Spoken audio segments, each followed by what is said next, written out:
The Order of Time by Carlo Rovelli. Picture this: two childhood friends, absolutely identical in every conceivable way, living their separate lives. One settles into a cozy beach house by the ocean, while the other builds a home high in the mountains. Years pass. They work, fall in love, dream their dreams, live their lives in parallel.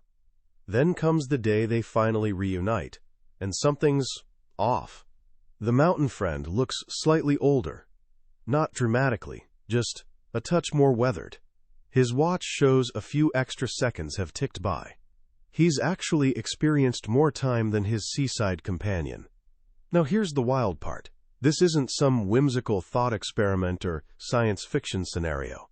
This is literally how our universe works. Time genuinely moves faster at higher altitudes than it does at sea level. The difference is microscopic, almost invisible, but it's absolutely real. And this strange little fact? It's just the opening clue in a mind-bending mystery that's about to completely unravel everything you thought you knew about time. Today we're diving headfirst into one of the most fascinating scientific puzzles ever tackled: what time actually is. Our guide for this journey is Carlo Rovelli, a brilliant Italian physicist who's devoted his career to quantum gravity and understanding the deepest fabric of reality. But here's what makes him special. He writes like a poet. In The Order of Time, he takes our most familiar concept, something we think we understand intimately, and examines it like a delicate snowflake. And as he turns it over in his hands, layer by layer it begins to melt away until almost nothing remains. This book has captivated millions worldwide because it does something remarkable. It transforms the most brain-twisting ideas from modern physics into something that feels intuitive, deeply personal, and profoundly human. It tackles questions that strike at the very heart of existence. Why can we remember yesterday, but not tomorrow? What do we really mean when we say time passes? And in those quiet moments late at night when you lie awake listening to time slip away, what exactly are you hearing? Let me make you a promise. If you stick with me through this exploration, you'll never look at a clock quite the same way again. You'll understand that the steady, universal tick-tock we imagine is actually an illusion. You'll start seeing the world not as a collection of objects frozen in snapshots, but as a flowing symphony of events. And you might just discover that the source of time, this great cosmic secret we've been searching for in distant galaxies, has been hiding inside us all along. This is the story of how time crumbles, and the beautiful, bizarre reality that emerges from its ruins. Let's jump in. We all feel it, don't we? Time. It's the most intimate companion of our existence. We're immersed in it the way fish swim through water. It's that relentless current of seconds, hours, and years carrying us from birth toward the great unknown. It's the background music of reality, sometimes comforting us, sometimes haunting us, always there as we drift off to sleep. The entire universe seems to unfold according to time's order. In Hindu mythology, they picture this cosmic flow as the god Shiva, forever dancing. His movements are time itself, the rhythm holding everything together. What could possibly be more obvious, more fundamental, than this constant river flowing through existence? But here's the thing. Reality has a habit of being nothing like it appears. We once looked around and concluded the Earth was flat. Surprise! It's a sphere. We watched the sun cross the sky and assumed it revolved around us. Nope, we're the ones spinning. And as Carlo Rovelli discovered early in his physics studies, our everyday understanding of time is just as backwards. In fact, nearly everything we intuitively believe about time turns out to be wrong. The story of modern physics is basically watching this illusion slowly disintegrate, piece by piece, like that snowflake melting in warm hands until there's nothing left but a puddle. The first piece to dissolve? The idea that time is the same everywhere. We naturally assume that 60 seconds for you equals 60 seconds for me, and 60 seconds for someone on the opposite side of the planet. One universal clock, keeping time for everyone equally. Except, It doesn't work that way. Remember our two friends?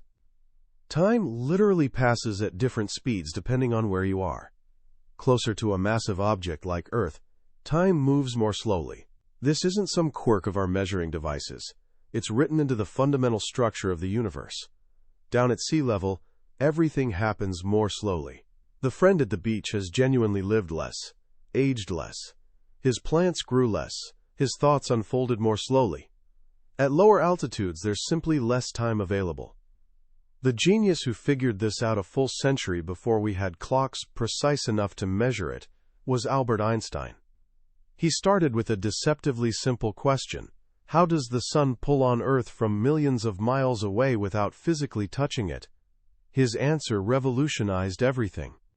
He realized that massive objects don't pull on things directly. Instead, they warp the very fabric of space and time around them. Mass literally slows down time in its vicinity. This is why things fall. An object doesn't drop because of some mysterious force yanking it down. It falls because it's following the natural slope of time itself, flowing toward where time passes more slowly. Your feet, being inches closer to Earth's center than your head, exist in a zone of slightly slower time. The reason you're stuck to the ground right now is because of this subtle time difference across the length of your own body. Once you truly absorb this, the concept of universal time just shatters. There isn't one time. There are countless times, a different one for every point in space. Rovelli describes it beautifully. The world isn't like soldiers marching in perfect lockstep to a single drum. It's more like a wild network of events, each dancing to its own unique rhythm. If we imagine the universe as Shiva's dance, there must be 10,000 Shivas, each dancing to their own beat. The snowflake has lost its perfect symmetry. But surely time still flows in one direction, right? This brings us to the second melting piece, the loss of direction. The difference between past and future feels absolutely fundamental to existence. The past is fixed, solid, done. We have memories of it, photographs, regrets. The future is wide open, pure possibility, filled with hope and uncertainty and anxiety. A glass falls and shatters into 1,000 fragments. Those fragments never spontaneously leap back together into a whole glass. Cause always precedes effect. This is what we call time's arrow. So where in the fundamental laws of physics is this arrow hiding? 19th century physicists went hunting for it, and they discovered something deeply unsettling. In the basic equations describing reality, Newton's mechanics, Einstein's relativity, quantum mechanics, there's no difference between past and future. If a sequence of events can happen, that same sequence running backwards is equally possible according to the math. A film of the moon orbiting Earth makes just as much physical sense played in reverse. There's only one exception to this rule, and it shows up in just one place: heat. This crucial connection was discovered by a French engineer named Sadi Carnot, born into what Rovelli calls, quote, poetry and rebellion. Carnot was obsessed with the steam engines emerging in the 1800s. He realized they worked because heat always flows from hot to cold, never the reverse. This simple observation became a cornerstone of physics, formalized by a Prussian professor named Rudolf Clausius. A bouncing ball can fall and bounce back up. Heat cannot flow backwards. Clausius gave this one-way process a name: entropy. Entropy measures disorder, and his law states that in any isolated process, entropy can only increase. It never decreases. This is the famous second law of thermodynamics, and it's the only equation in fundamental physics that distinguishes past from future. Every time you witness a difference between past and future, heat and entropy are involved. A ball rolling to a stop seems normal. A stationary ball suddenly starting to roll seems impossible. Why? Because the rolling ball stops due to friction, and friction generates heat.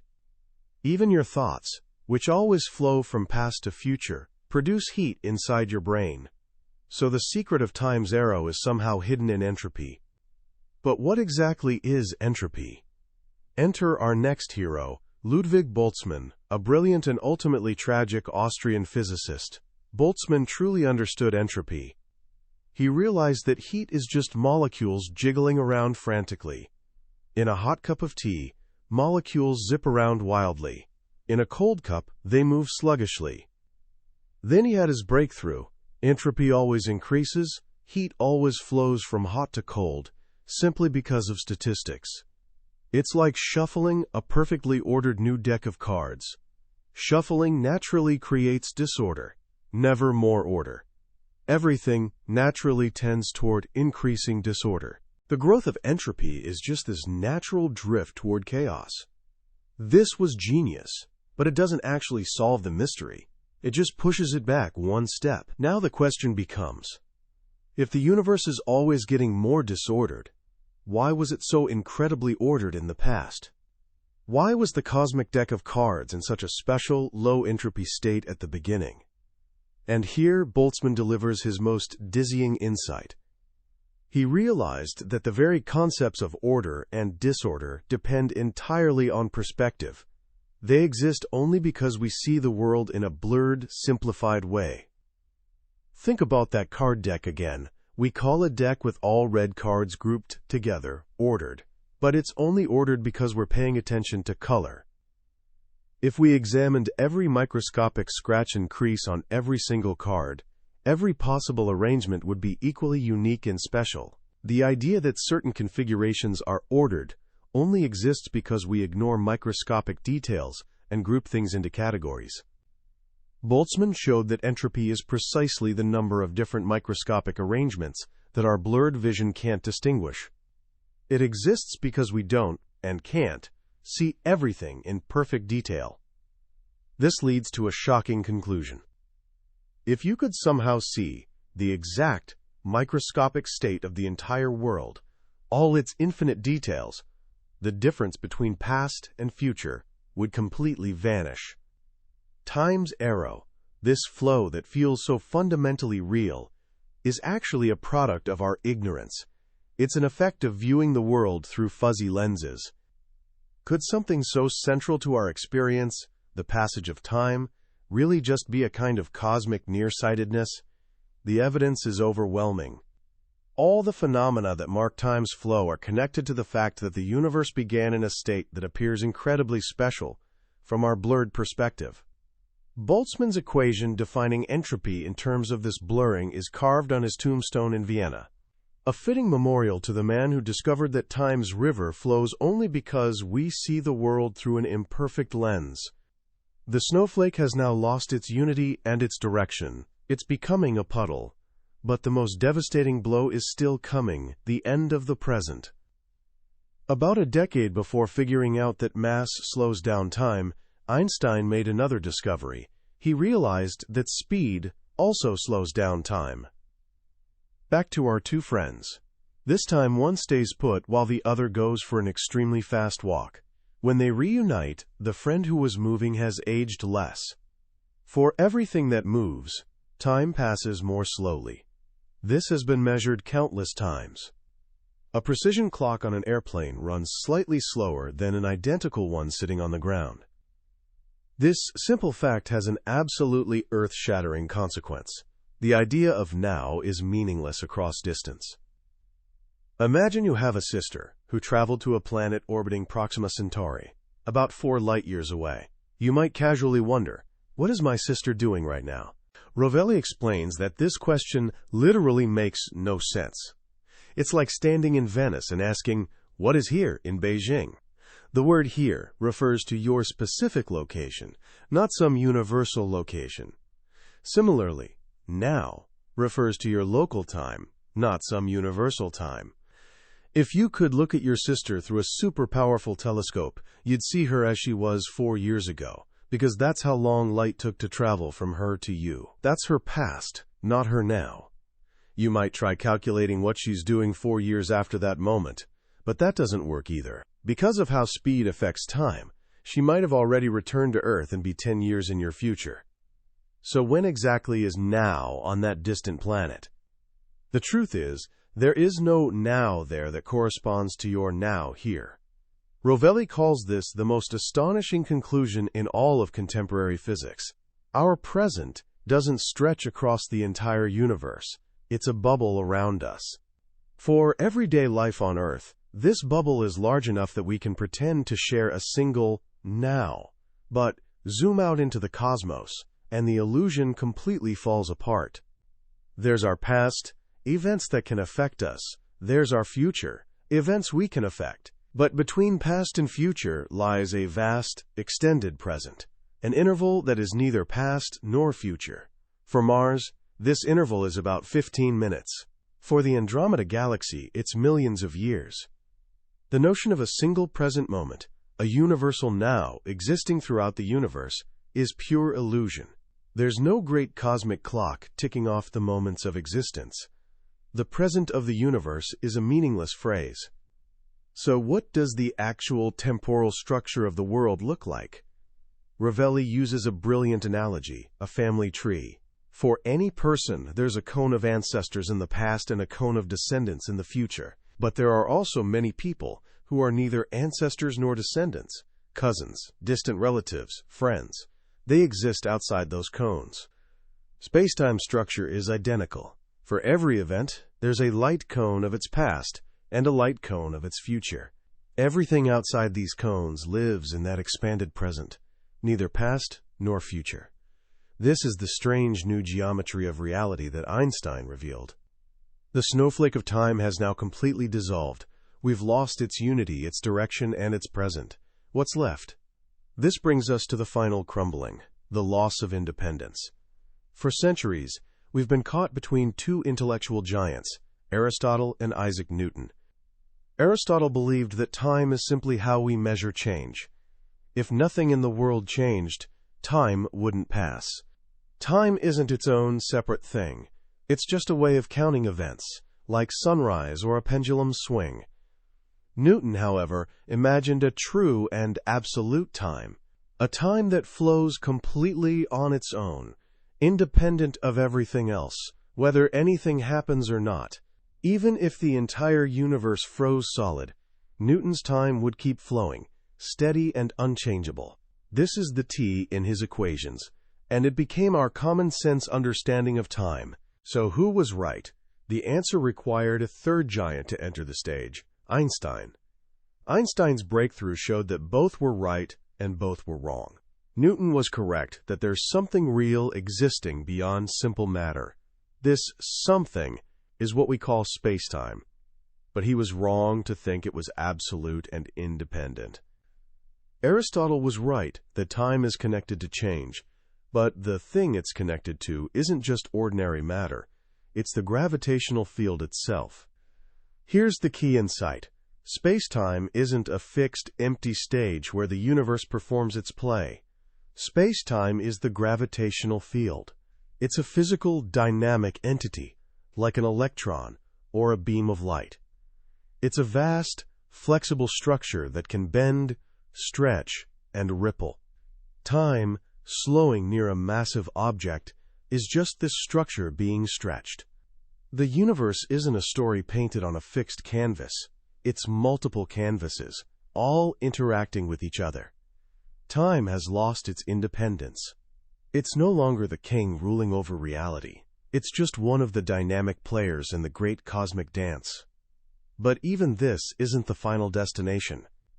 Because we live in a quantum world, and when we apply quantum mechanics, strange rules to space-time itself, the last remnants of our familiar time disappear entirely. Welcome to the world of quantum time. Rovelli is a world expert in this field, called loop quantum gravity. This theory reveals that space-time, like everything else in the quantum realm, has three bizarre properties. First, granularity. The smooth, continuous flow of time is an illusion. At the tiniest scale, time doesn't flow continuously. It jumps from one value to another in discrete steps. There's a minimum possible time interval, called Planck time, an unimaginably tiny fraction of a second. Below that scale, the concept of time simply doesn't exist. As Rovelli poetically puts it, The good Lord has not drawn the world with continuous lines. With a light hand, he has sketched it in dots, like the painter Georges Seurat. Second, indeterminacy. In quantum physics, a particle like an electron doesn't have a precise location until it interacts with something. It exists as a cloud of probability. The same applies to spacetime. At the fundamental level, spacetime itself fluctuates. The clear distinction between past and future becomes fuzzy and uncertain. An event can be simultaneously before and after another event. Third, and most profoundly, relationality. A quantum particle only materializes at a specific point in relation to what it interacts with. Its properties aren't absolute. They're defined by relationships. This applies to time as well.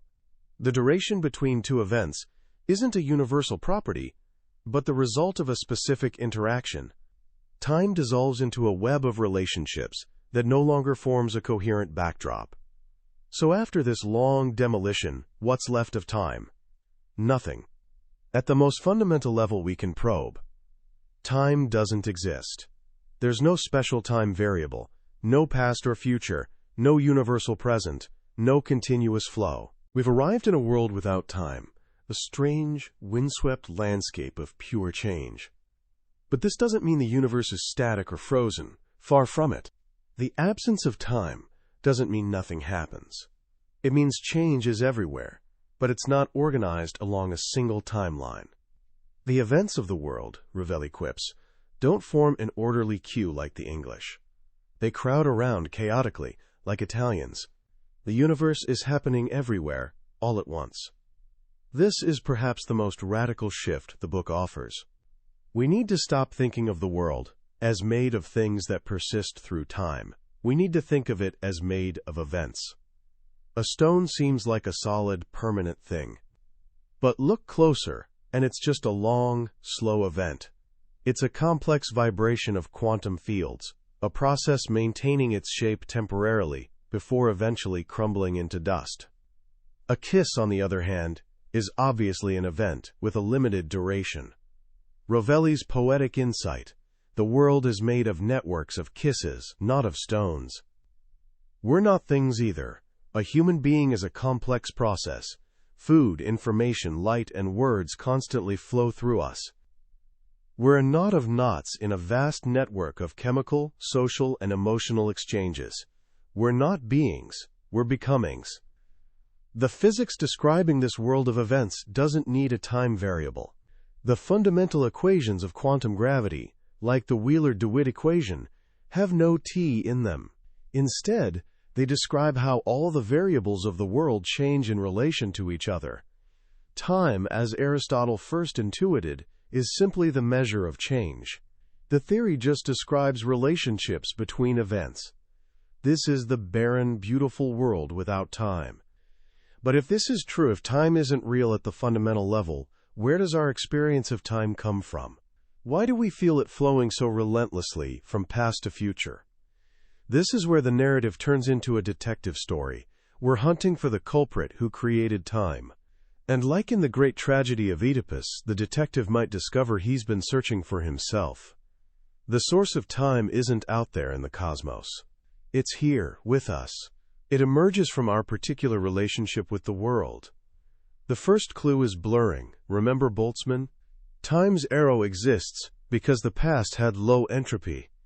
But entropy only exists because of our blurred vision of reality. So our feeling of time is a direct consequence of not seeing all the microscopic details. Time, in a profound sense, is ignorance.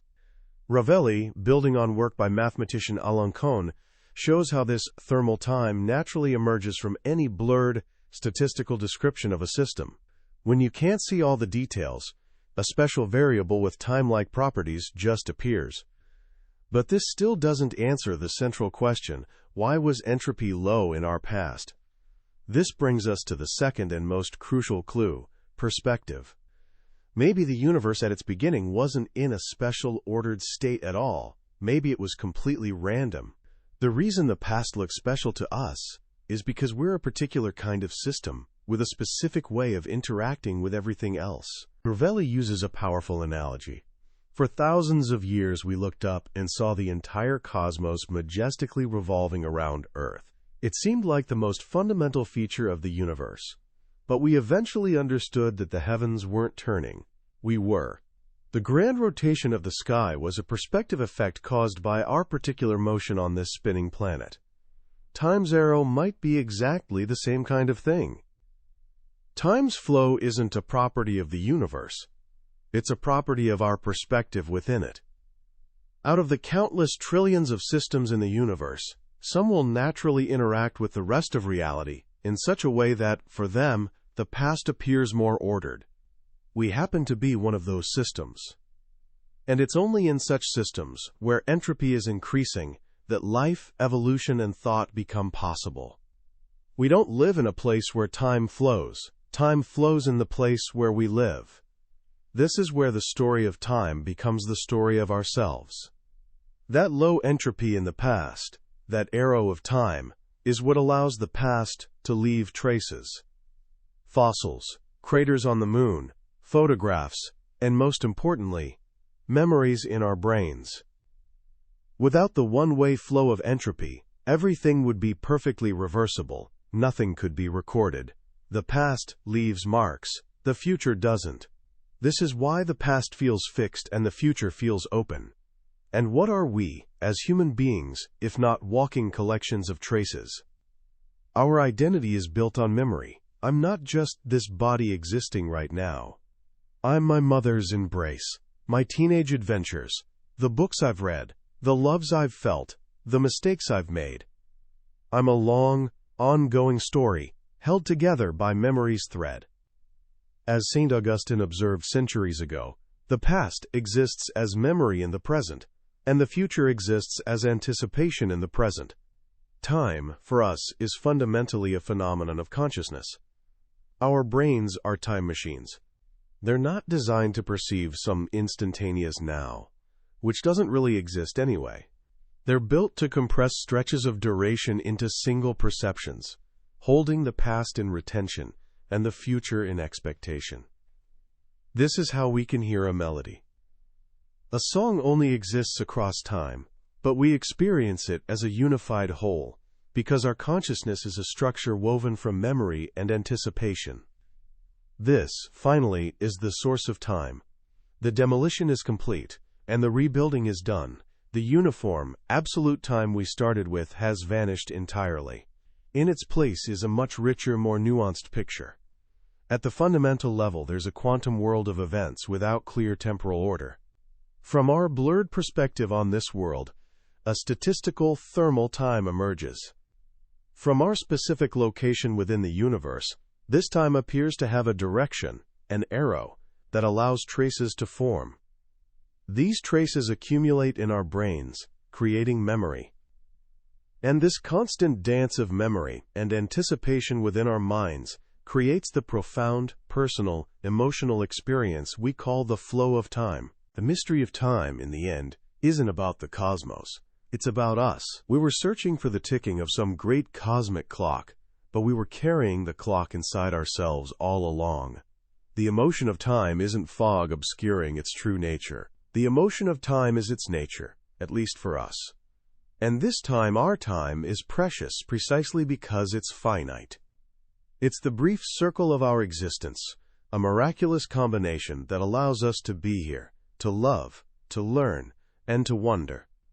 Reading the order of time feels like sitting with a wise friend under a starry sky, having the universe explained in a way that's both mind-expanding and oddly comforting. What Carlo Rovelli does so brilliantly is take a subject that could be cold and abstract, the physics of time, and reveal its deeply human heart.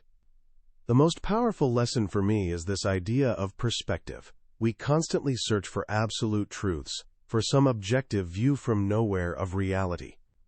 Rovelli gently shows us that such a view might not exist, and maybe it's not even what we should want. Our experience of the world is shaped by our being in it, not floating outside it. The fact that the sky appears to revolve around us isn't a lie. It's a truth about our relationship with the cosmos. And the fact that time flows for us isn't some illusion to dismiss. It's the very foundation of our identity, our memory, and our capacity for connection. This book reminds us that we're not detached observers of the universe. We're participants. Our ignorance, our blurred vision, isn't a flaw to overcome. It's the very condition that makes our world and our experience of time possible. There's profound humility in this idea. It suggests that the deepest truths aren't found by trying to transcend our humanity, but by understanding it as part of nature's fabric. So how can we bring these grand cosmic ideas down to earth and apply them to our everyday lives? First, we can learn to embrace the present, not as a fleeting instant, but as our unique bubble of reality. Rovelli shows us there's no universal now. The only now that matters is the one we're living in. Too often we get trapped in the past, replaying memories and regrets, or we get lost in the future, paralyzed by anxiety and what-ifs. This book is a powerful invitation to fully inhabit our own localized present, recognizing it as the only place where life actually unfolds. Second, we can see ourselves not as fixed things, but as evolving events. You're not the same person you were last year or even yesterday. You're a process, a story constantly being written. This frees us from the tyranny of a static identity. It gives us permission to change, to grow, and to let go of the parts of our story that no longer serve us. You're not a stone. You're a river. Finally, we can find a new relationship with the passage of time itself. The book ends on a surprisingly tender note, reflecting on mortality not as a terrifying void, but as a natural part of the flow. If our lives are brief circles, then every moment within that circle becomes infinitely precious. The pain we feel from loss is inseparable from the love we're capable of. The sting of time's passing is what gives each moment its sweetness. That was our journey through The Order of Time by Carlo Rovelli. We've touched on the major themes and mind-bending conclusions, but I'll be honest with you, a summary can only ever be a map. The real magic happens when you walk the territory yourself. It's in those quiet moments of reading, when a particular metaphor or elegantly simple phrase lands in an unexpected way, that the deepest understanding blooms. This podcast exists to help you decide if this book deserves your precious time. If anything we've explored today has sparked your curiosity or touched something in you, I'd encourage you to pick up a copy. Reading it isn't just an act of learning. It's an experience that can genuinely shift how you see the world and your place in it. You'll find a link to the book in the description below. Also, if you found this summary valuable and want to keep exploring transformative books together, please take a moment to hit that like button and subscribe to the channel. It helps us grow and make sure you won't miss our next adventure into another life-changing text. Let's keep growing and wondering together.